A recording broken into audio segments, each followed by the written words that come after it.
But I remember when my brother and I went to see Lust for Life, when Kirk played Van Gogh, literally forgetting that it was our father.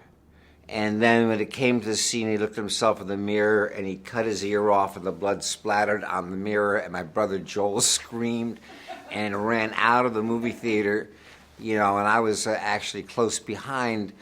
I always thought back on that going, wow, that was a really great performance, because we know it was our father, but we completely forgot about it, and we're caught up in his performance.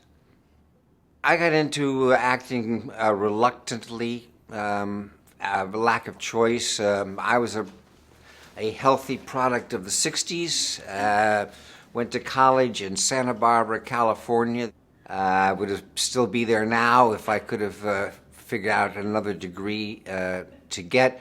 So I got called into the counselor's office, I think it was my junior year, and they said, you really do have to declare a major. And I said, yeah, okay, man, okay. So I guess it'll be theater. Acting for me was scary.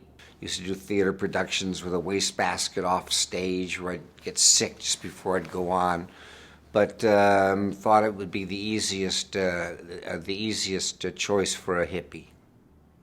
I did 2 or 3 pictures that did not work out, and then the Streets of San Francisco opportunity came up. All the stage fright I had just got me used to that camera. They couldn't pull the hook.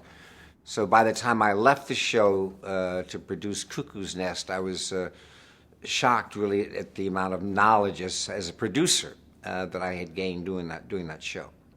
I just was in love with the book, and it was a project that my father actually had acquired the book in galley forms, had it adapted into a play. I said, well, look, let me run with it, Dad. Let me run with it. Try to get you a producing deal too, and get you the part. And he was great enough and generous enough to say yeah. And so I worked on it for over 5 years. And unfortunately, by that point, my father's career changed a little bit. He's become a little older, and Milos, Foreman did not think he was the perfect choice for the part. And that was probably the most difficult moment in the history of my life with my father.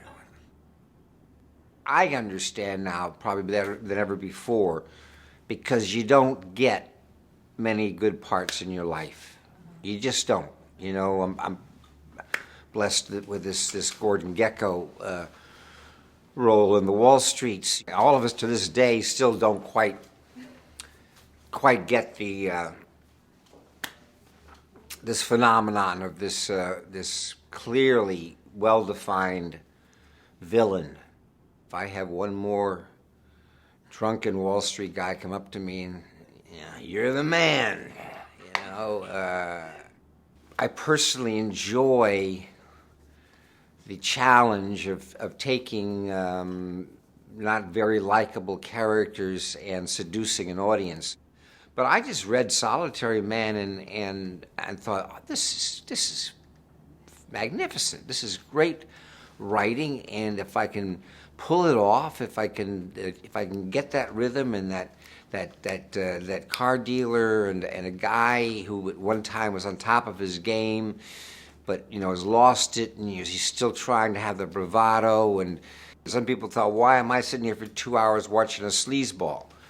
At this point in your life, it's so easy to sit home in a good marriage with Catherine and enjoy your kids, then go out and basically work for nothing. You're flying without a net. You're doing your first instincts. You got no time for anything else.